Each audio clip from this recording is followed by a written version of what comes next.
Bonjour et bienvenue dans ProChoc. Nous allons voir une fonction particulière du logiciel, c'est la fonction d'impression. Alors nous sommes à l'ouverture sur le listing des recettes. Je vais tout de suite aller sur mes recettes pour sélectionner une des recettes que je souhaitais imprimer, la ganache lactée miel. Je l'ouvre et à partir de là, si tout me convient, tant dans l'aspect recette que dans l'aspect commentaire, je vais pouvoir imprimer avec un des boutons qui sont là. Alors avant, je vais quand même regarder dans les commentaires, apercevoir que je n'ai pas choisi effectivement le bon type de couverture de finition.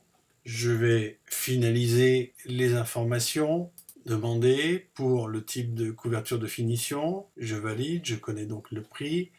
Et surtout, je n'oublie pas d'enregistrer avant d'imprimer, parce que je pourrais effectivement imprimer tout de suite, mais ce que je viens de faire ne serait pas enregistré. Donc j'enregistre les modifications, et là, les données sont bien rentrées dedans, la recette est toujours vraie, j'imprime, j'utilise ce bouton, et là on me demande si je souhaite éditer les prix affichés dans la recette. Alors oui, en l'occurrence. Un aperçu se fait et derrière une boîte d'impression s'ouvre. Alors celui-ci change suivant les systèmes sur lesquels vous fonctionnez avec ProChoc. Moi j'ai la possibilité soit d'imprimer effectivement sur une imprimante qui serait en ligne, soit de conserver le fichier sous format PDF. C'est ce que je vais faire et je vais dire enregistrer.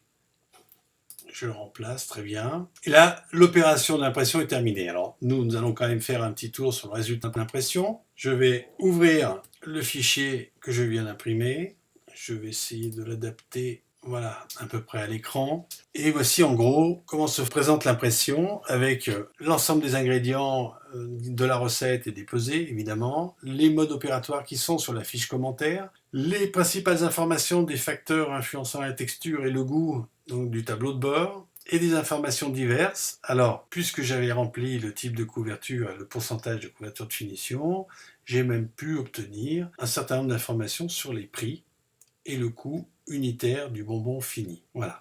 Alors, en bas de page, nous retrouverons la synthèse du stockage, des températures de stockage, de la chair de base et puis de la chair obtenue dans la recette, avec évidemment la TLU obtenue, et dessous une place disponible pour mettre les commentaires manuscrits que vous souhaiteriez ajouter.